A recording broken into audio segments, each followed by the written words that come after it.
It is J.R. Esterhazen, who's the former Golden Lions rugby player and consultant at the Marshies Gym.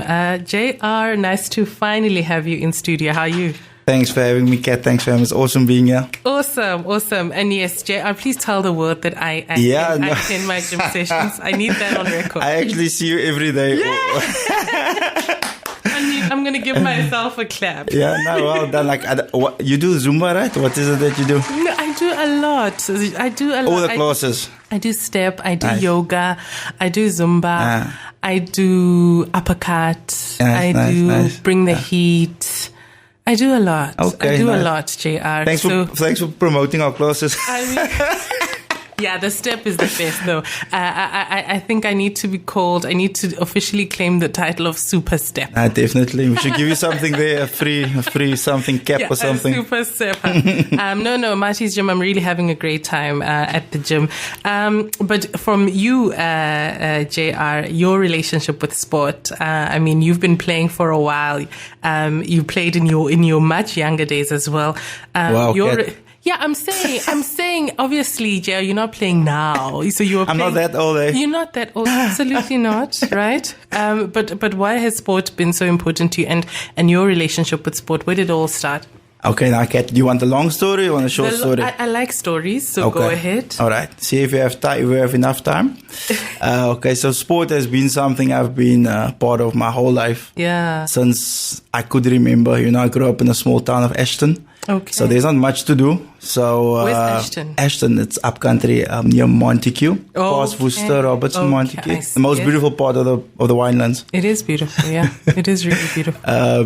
So Ashton, so there's not much to do. So it's either you play sport, that will probably as a kid, that will probably be the only thing that you do outside, outdoors. Okay. So I've been on the rugby field, doing athletics, playing cricket, that type of thing. And then, since a young age, we realized, I realized I wanted to do sport, and at the age of 7, I think I told my parents I want to be a Springbok one day, So I think that is something that I just held on to and, just kept doing sports and, and excelled in athletics and played a bit of rugby, and then quickly we realized, rugby was something that I really love and I was actually pretty good at, decent at, And the folks said for sure. And listen, they were backing me. So, they had my back actually and always supported me and, whichever way I went, but it was always rugby, that was the main thing. I see. And I like what you said, which is also a big thing that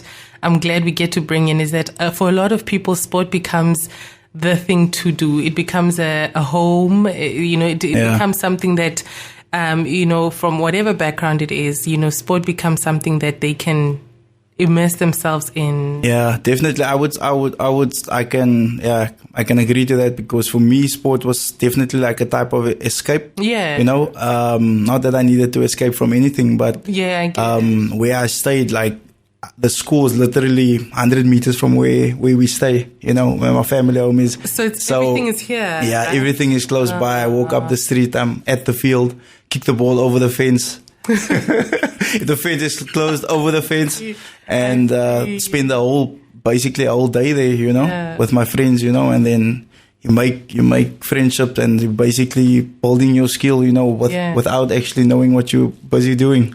And how hard is it? It must take obviously it does take an incredible amount of discipline, an incredible amount of sacrifice and hard work as well. Maybe tell us a little bit about this so that people also get a sense, of its. Listen, Kat, to be honest, like if, I'm sure you understand how it is. Like if you love something, man, and you do it, it's like, it's not work. It's not hard work, So for me, it became something that I knew it's something that I love.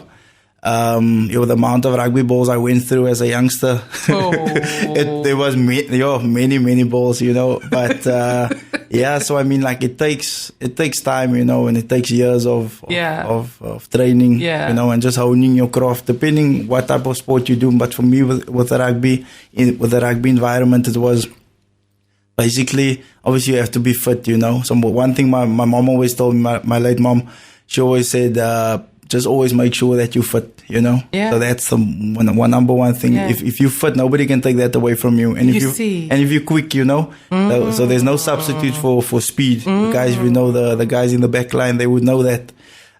So that was something that I always, you know, try to keep number one, top priority, stay fit, be quick. And obviously as you grow up, you know, you get into the gym. That's where the gym comes in. Right. You with the boys become a bit bigger, you know, and gain a bit of muscle. So that's also part of the conditioning phase of it, you know. And then the other part of it is just the skill part of it. So you have to be able to have the skills to play on a higher level. So you can be pretty good and you can play toward this decent level. But if you want to get to the next level and actually get to the top, be a world-class player, be like the Letlonkane and the even Itzebets, you know, those type of players, then you actually have to have the ball skills, you know, and be able to play under high pressure, you know. So that's where the mental part comes in again, you know. So psychologically you have to be ready, you must be able to envision, you know, yourself on that field already before you even there. So those days when I was a youngster playing on the field, it wasn't just me playing or kicking the ball around. I was already envisioning myself playing on Ellis Park, playing on Loftus, playing at Eden Park, whichever that's stadium. Where you were. Exactly. My mind was there already. Yeah. I was walking around, pretending like I'm running around, scoring a try. I mean, in your mind. But then years later, it took me to Ellis Park, it took me to Loftus, it took me to Kings Park. There's a story. There's a story for you. We're chatting to JR. I'm going to give you there we go. We're chatting to JR Esterhuizen, who is the former Golden Lions rugby player. And I wanted also your highlights, some of your highlights in that journey. In the rugby journey. I think playing at Loftus. I think for me, Ellis Park was my home as being a Lion, you know. Okay. So I played on the wing most of the time, on the 14 wing. So that the left corner, playing from left to right from the main stadium, that was my favorite corner, scoring a few tries there. And then under the post on the opposite side of the stadium. But the stadiums that I enjoyed playing at was obviously coming to Cape Town, you know. If you play at Newlands, the whole family is there. No, I can imagine. Yeah, and if you beat Province at Newlands, that's the best. So that was some of the highlights. I mean, for me, there's been many highlights, you know, from our huge, I don't know, the listeners won't know. Yes, I'm a former UJ. From the UJ days, I remember when they used to sing the Sister Bettina. UJ was also, UJ was still. UJ was definitely playing for UJ, I would say, because that was a big turning point in my career as well. Like, played for UJ in one season. And then after that, I played Vodacom Cup. I was in the Super Rugby squad and played Currie Cup in the same space, in the space of a few months. That's huge. So for me, that was like a highlight period in my career also, you know, and obviously making my Currie Cup debut and having a few runouts with the Lions during that time.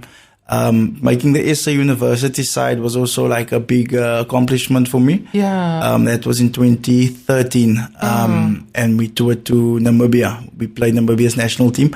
Another highlight, like from my younger days, schoolboy days, making the first team for my high school, you know, that was a big thing. I was at Paul Gym. Shout out to Paul Gymnasium. Yeah. So we were one of a dream team in 2008. Sure. I was on the wing there as well. So that was also a pretty good, something for me, you know, that I think it has worked. It has served you immensely. You know, it has given you a lot a lot of rewards and a lot to be grateful for. Yeah, you know, Katlego, in retrospect, like for me, I'm a sports fanatic, man. You know, I love sport, you know, and everything around it.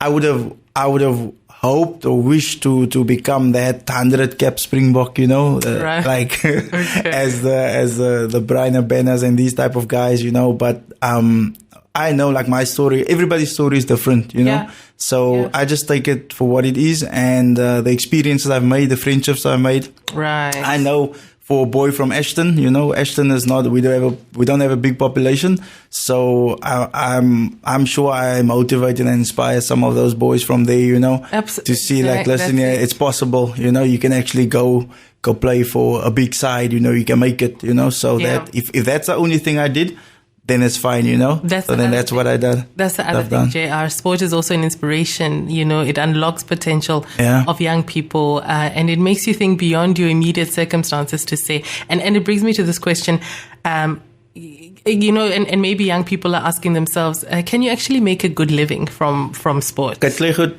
like, Yeah, like I said, the short answer would be definitely, you Yeah. know, because you can make millions of rands or dollars, you know, from playing sports, different kind of sports, from athletics to rugby, soccer, basketball, whatever type of sport, tennis, you know, swimming.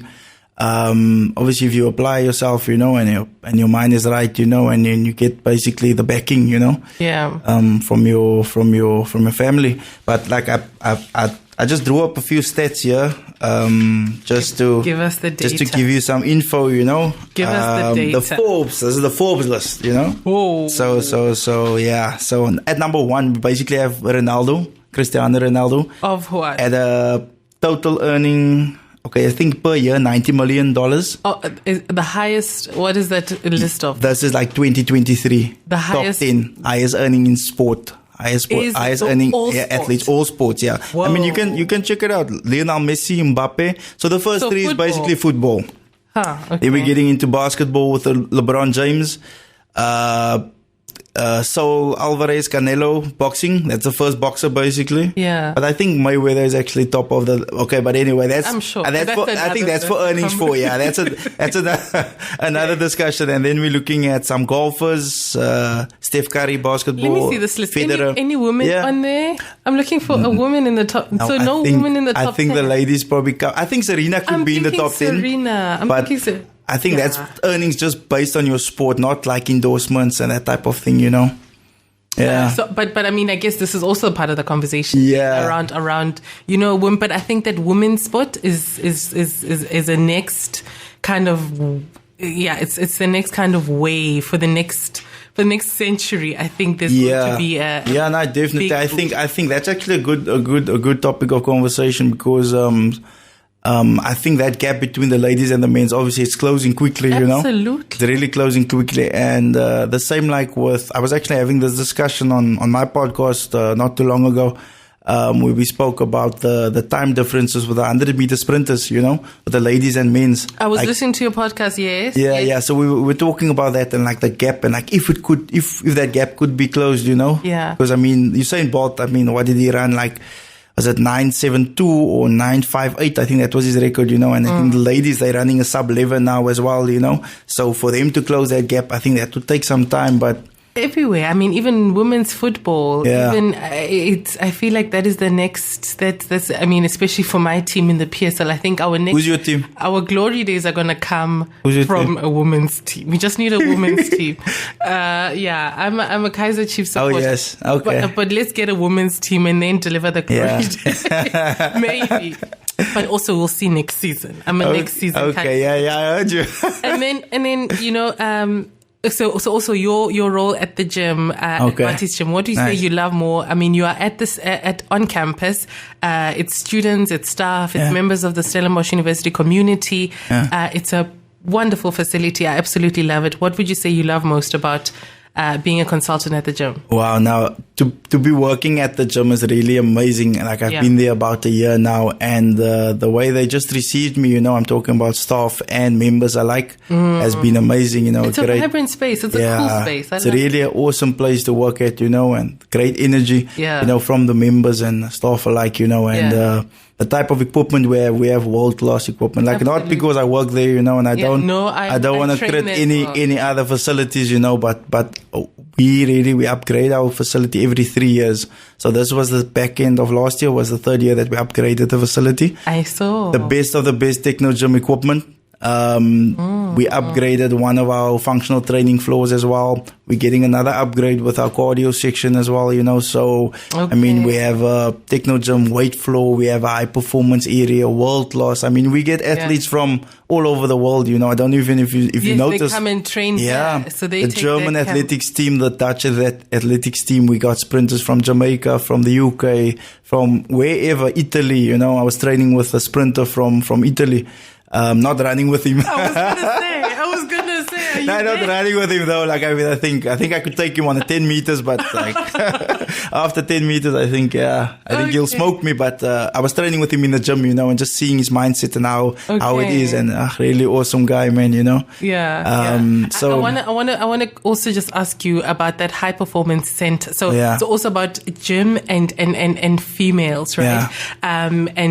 And women and us females using the gym more loudly and proudly. And I like what, the renovations in that space. I saw a lot of colored dumbbells. Nice blue, red, green, lime green. Yeah, the Olympic plates. I think it added a nice colorful twist to say, the weight section is not just for guys. For the guys, right? So, and then since then, I actually see in fact, that place is that floor there, that section.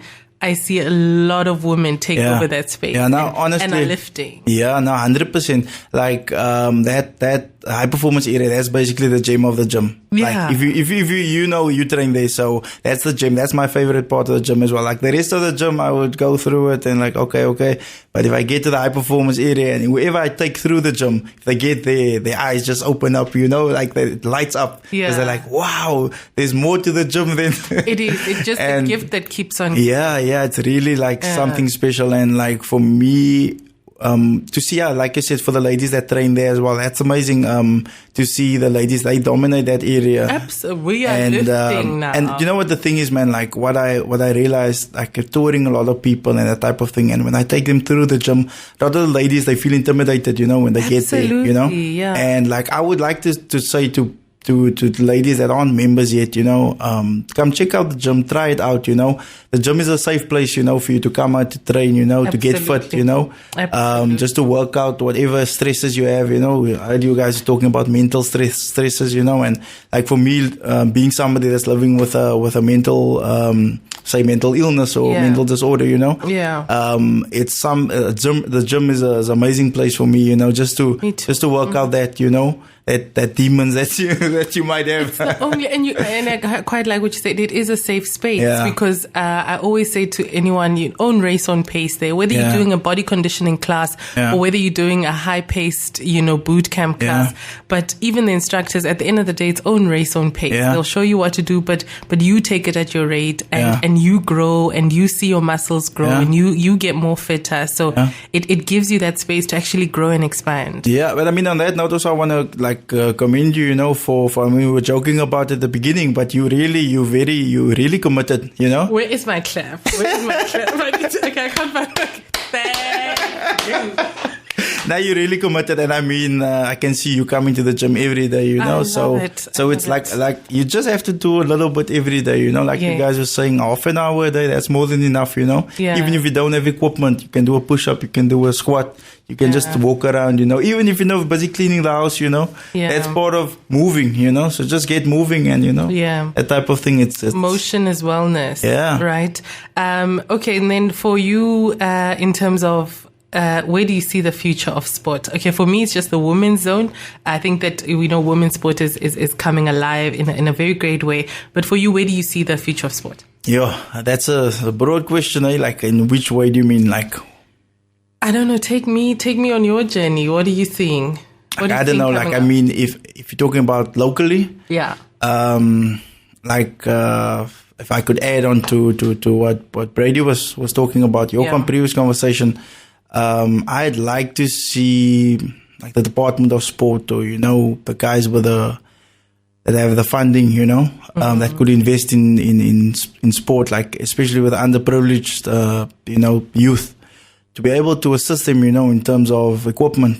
I think that would be the starting point. You can't start at the front, you have to start from the back. So it's either if we have colored and black and Indian athletes, that's looking to play golf, tennis, tennis is expensive sport, golf is expensive sport. You can't it's not like rugby or football, you just need a pair of boots really to play and a ball.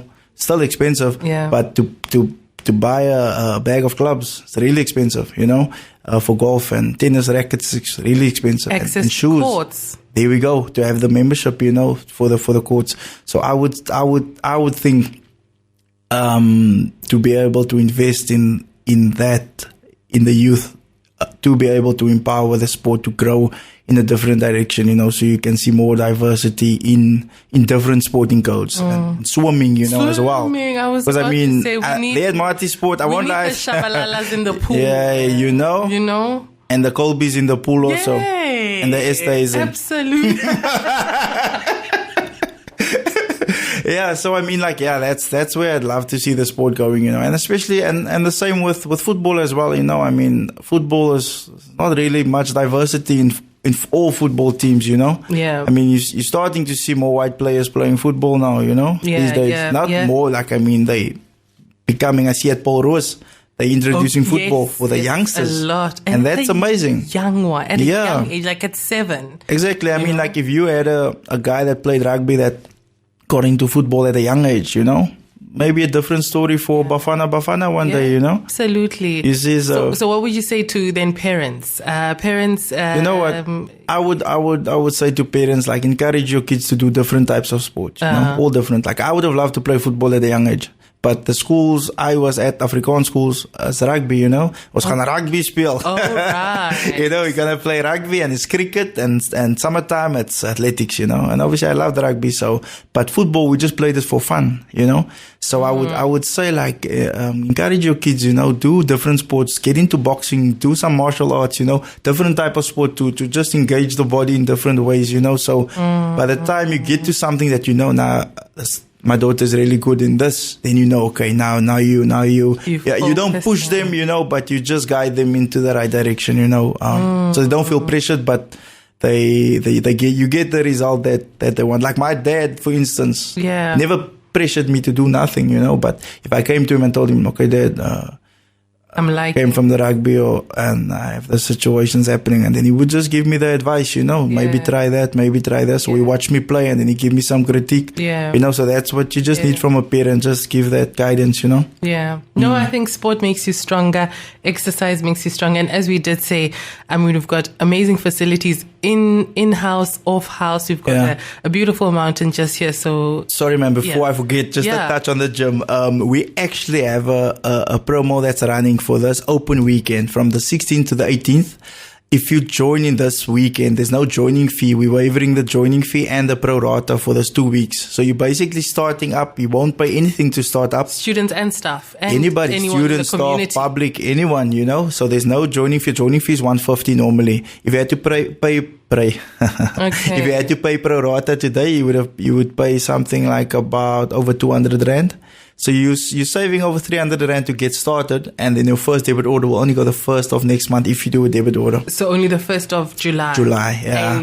And so it's running a promo from Friday till Sunday. From Youth Day. Yeah, basically from Youth Day, and it's an open weekend as well. Okay. So you can get started in the open weekend and then do that free, basically 16, 17, 18, and then you're in the gym, sorted. J.R. Esterhazen is in the studio with us. He's the former Golden Lions rugby player and a consultant at the gym, at the Marties Gymnasium. If you are a member of the Marties Gym, also tag them and say hello. Where can they find the Marties Gym? Marties Gym? Okay, so we have an Instagram page that we're actually building up. So Marties Gymnasium on Instagram. And then if you go to our website, martiesgym.co.za, if I'm not mistaken. Yeah. I usually go from, you can go from the Stellenbosch University website. If you just go straight from the university website, or if you just Google Marties Gym, it will take you straight to the page. Absolutely, it will. Yeah. So your it's Marties Gym on Google. Yeah. And then you said your Instagram page is? Marties Gymnasium. Marties Gymnasium. Yeah. Any last words from you, JR? If you guys would follow my podcast, yes, it's JR's Corner. So it's a podcast that I started, basically just interviewing athletes. So we just started basically with me and a mate in a car. He was training me for boxing, charity boxing match that I did last year. So he was training me for this, and we just started chatting, and I started recording him because he's very shy. Right. His name is Devin. He's actually working in New Zealand now, where sport actually took him. So we just started chatting up, and I recorded him, and then 15 minutes later, that was my first episode. So JR's Corner. JR's Corner on Spotify. Well. Yeah. And talking to all things sport and athletes. It's actually quite an amazing space. But thank you for honoring us with your presence here, JR. It's been absolutely great having you.